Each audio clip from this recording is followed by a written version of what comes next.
Hi, my name is Jessica Salvetti. I'm a teacher with Virginia Virtual Academy, and I wanted to show you a strategy that I use for reaching out to my family so that they feel close to me and understand that I care about them and I want to be in touch with them. So that's why I started sending a Friday note.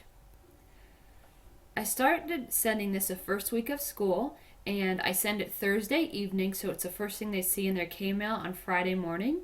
I try to include something about myself, a picture, some kind words, and a reminder. So you can see in this one, I put a picture of me and my son, a welcome for the first week of school, things to remember about the first week of school, and a note to the learning coaches. A few weeks later on, I wanted to identify if my students were really reading this note, so I put a message in there asking them if they could figure what was wrong with the picture, noticing that my son was missing one of his shoes, and I got tons of replies which showed me that they were paying attention and reading my notes.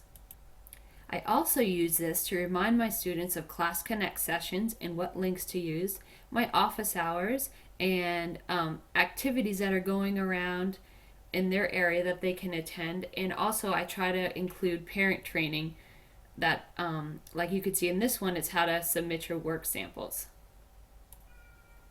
So in early October, I didn't have too much to announce. I just wanted to remind students of when work samples were due and remind them in a gentle way that they need to send them. So I also included in my note other things that have happened in past years on the 1st of October, just some fun facts to keep them interested.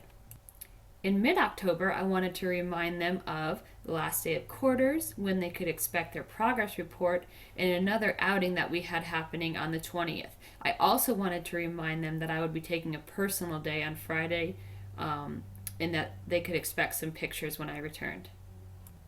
At the end of October, two of the teachers, myself and Mrs. Woods, went to Cox's Farm as our October outing, so I sent that as a picture for my students to see what Mrs. Woods and I looked like. In my December note, I tried to include some pictures of a student who had been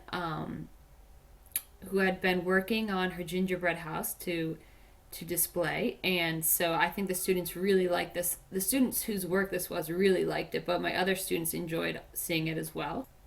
In December, I wanted to remind my students of Martin Luther King Jr.'s birthday, and I put a quote in from him and just included the date and a picture.